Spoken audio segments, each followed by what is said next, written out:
Hello students, nice morning to all of you.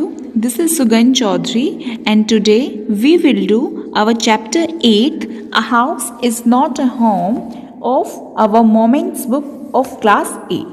So students, first of all I want to clear what is the difference between a house and a home. A house is a building constructed and a home is a place where emotionally bound is shared. House और home में क्या difference है? जो house है वो एक हम उसे कंसीडर करते हैं जो कि एक बिल्डिंग होती है. बेसिकली वो बिल्डिंग ब्रिक से, सीमेंट से, मतलब वो सारी की सारी नॉन लिविंग थिंग से क्रिएटेड होती है. लेकिन एक होम एक प्लेस है जहाँ पे हम अपना फैमिली के साथ लव, अफेक्शन, इन सभी चीज़ों को हम शेयर करते हैं, जहाँ पे हम अपने एक इमोशनल रिलेशनशिप्स को डेवलप करते हैं, जहाँ पे हम एक दूसरे की केयर होती है जो कि फैमिली मेम्बर्स से होता है. That is a home. So let's start our chapter. This story reflects the challenges of being a teenager and the problems of growing up. How does the author overcome his problems? जैसे कि आप सब लोग भी अभी teenager as में हो तो आप लोगों को भी अलग अलग प्रॉब्लम्स आ रही होंगी. इसी तरह से जो यहाँ पे ऑथर है वो अपने टीनेजर फेज में जो भी उनके पास प्रॉब्लम्स आती हैं ग्रो अप करने में, एडजस्ट करने में, वो यहाँ पे इन सब चीज़ों को डिस्कस करते हैं. तो लेट्स सी कि जो ऑथर है वो किस तरह से अपनी इन प्रॉब्लम्स को ओवरकम करते हैं, इनके ऊपर कैसे वो अपनी चीज़ों को जीतते हैं. Okay, so my first year of high school felt awkward. Awkward means strange, कि जो मेरा फर्स्ट ईयर था हाई स्कूल का, जो मेरा पहला ईयर था वो बहुत ज़्यादा अजीब था. After living junior high at the end of my class with all the seniority the upper grade level could afford me, it feels strange over as a freshman. Leaving junior high, जो हम junior पहले उससे पहले वो था क्या थे, junior school में थे एंड वो वहाँ पे जूनियर विंग के अंदर हाईएस्ट क्लास में थे. लाइक अगर हमारी कोई भी क्लास फिफ्थ तक होती है, फिफ्थ तक कोई भी स्कूल है, जूनियर स्कूल फिफ्थ क्लास तक है, तो जो फिफ्थ क्लास तक के बच्चे होंगे वो वहाँ पे कैसे ट्रीट किए जाएंगे कि वो सीनियर मोस्ट क्लास होगी सबसे ज़्यादा. तो वहाँ पे वो as a head of my class वो उन्हें बहुत ज़्यादा सीनियोरिटी की, एक बड़े मेच्योरिटी की उन्हें क्या आती थी, फीलिंग आती थी. And that level could afford me. So यहाँ पे उन्हें बहुत ज़्यादा अजीब लग रहा था. It feel strange starting over as a freshman, कि अभी वो यहाँ पे एक फ्रेश स्टूडेंट की तरह फील कर रहे थे जहाँ पे उनकी क्लासेस भी सबसे छोटी थी. The school was twice as big as my old school. जो मेरा पहले वाला स्कूल था उससे डबल बिग था मेरा नए वाला school. And to make matters worse my closest friends was sent to a different high school. I felt very isolated. और सबसे बड़ी बात ये थी कि जो मेरे सबसे क्लोज फ्रेंड्स थे वो एक अलग स्कूल में भेज दिए गए थे, तो मुझे बहुत ज़्यादा अकेला सा फील हो रहा था. I missed my old teachers so much that I would go back and visit them. मुझे मेरे टीचर्स की बहुत याद आती थी कि मैं जाता था और उनकी विजिट करके आता था, उनसे मिल के आता था.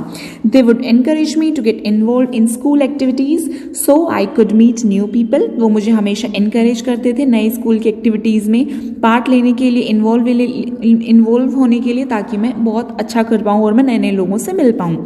They told me that in time I would adjust and probably end up loving my new school more than I had old one. They made me promise that when that happened I would still come by and visit them from time to time. अब जो उसके teachers होते थे वो कहते थे कि थोड़े से टाइम में तुम वहाँ एडजस्ट हो जाओगे अपने न्यू स्कूल में और उसके बाद तुम्हें अपना न्यू स्कूल इस पुराने वाले स्कूल से बहुत ज़्यादा अच्छा लगने लग जाएगा.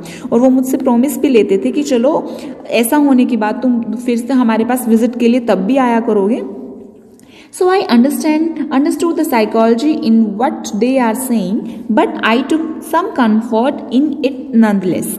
कि मुझे बहुत ज़्यादा मैं समझ पा रहा था उनकी उसके पीछे की उनकी साइकोलॉजी क्या है, कि वो क्या बोल रहे हैं, लेकिन मुझे बहुत ज़्यादा कंफर्ट सा फील होता था कि ऐसा भी टाइम आएगा कि मुझे अपना जो न्यू स्कूल है वो ओल्ड स्कूल से ज़्यादा बेटर लगेगा.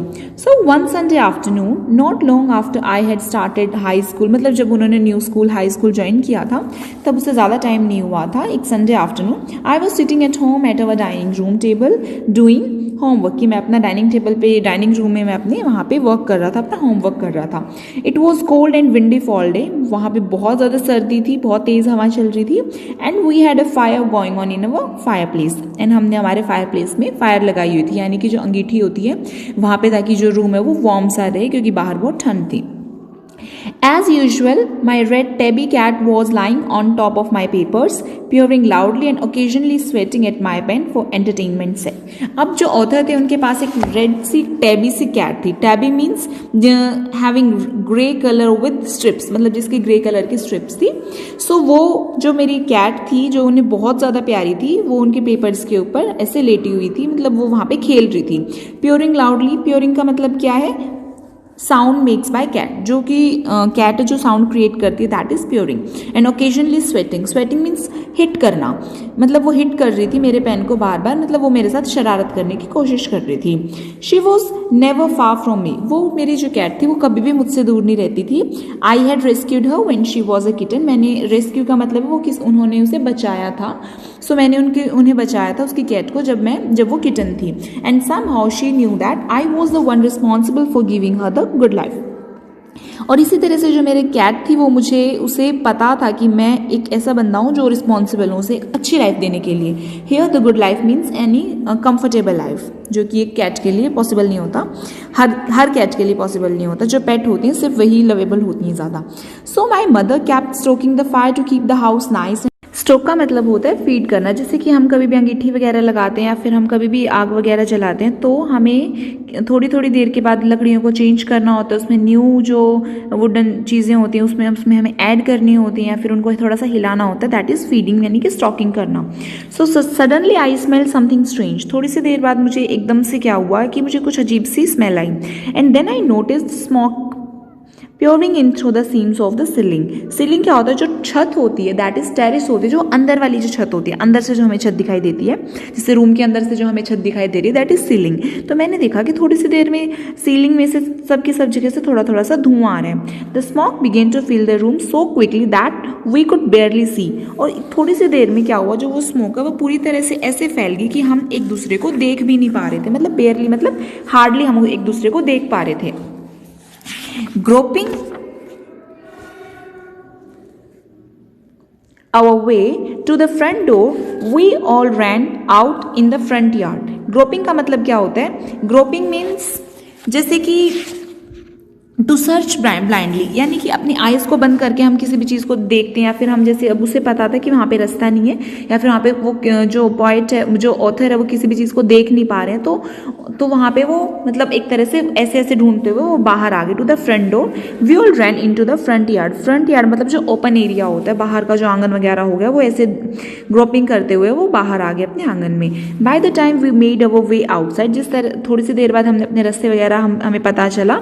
Then the whole roof was engulfed in flames and it was spreading quickly. इतनी देर में क्या हुआ, जो फ्लेम्स थी, मतलब जो आग की लपटें थी, वो पूरी की पूरी छत से उसने कवर कर लिया था और वो बहुत ज़्यादा जल्दी जल्दी स्प्रेड हो रही थी, बहुत ज़्यादा जल्दी फैल रही थी. I ran to the neighbors to call the fire department while I watched my mother ran back into the house. मैंने फिर देखा जो मेरे नेबर्स थे, मैंने उन्हें कहा कि आप एक बार फायर डिपार्टमेंट में कॉल कर दीजिए. एंड फिर मैंने देखा कि जो मेरी मदर है वो मेरे घर में वापस जा रही थी, मतलब अंदर आग लगी हुई थी बट स्टिल जो ऑथर है इनकी मदर अंदर जा रही थी. My mother then ran out of the house carrying a small metal box full of important documents. तो मैंने देखा कि जो मेरी मदर है वो घर के अंदर से कैरी करके लेके आ रही थी स्मॉल मेटल बॉक्स, एक छोटा सा मेटल का बॉक्स जिसके अंदर सारे के सारे इंपॉर्टेंट डॉक्यूमेंट्स थे. She drop the case on the lawn and in a crazed state ran back into the house.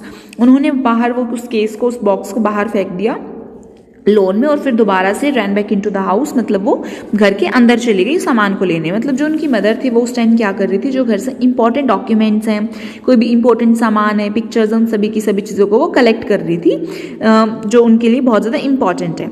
I knew what she was after, मुझे पता था कि वो किस चीज़ के लिए अंदर जा रही हैं. My father had died when I was young, कि मेरे फादर की डेथ हो चुकी थी जब मैं बहुत छोटा था. And I was certain that she was not going to let his pictures and letters go up in flames. और मुझे पता था कि जो मेरे मदर हैं वो जो उनकी पिक्चर्स थी उसके फादर की एंड जो लेटर्स थे वो उन सबको आग में नहीं, मतलब उन सब चीज़ों को वो डिस्ट्रॉय नहीं कर सकती थी. They were the only things that she had to remember him by, वो सिर्फ इकलौती वही चीज़ें थी जो वो बहुत ज़्यादा रिमेंबर करती थी, जो उनकी मतलब यादें थी उनके फादर की. Still I screamed at her mom no, फिर भी मैं चिल्ला रहा था कि मदर मतलब ममा अंदर मत जाओ. It was about to run after her When I felt a large hand hold me back, मतलब जैसे ही मैं उनके पीछे जाने ही लगा था उन्हें रोकने के लिए, तभी मैंने रियलाइज़ किया कि मेरे शोल्डर पे किसी ने हाथ रखा है. इट वॉज अ फायरमैन, वो एक फायरमैन था. I hadn't even notice that the street had already filled with fire trucks.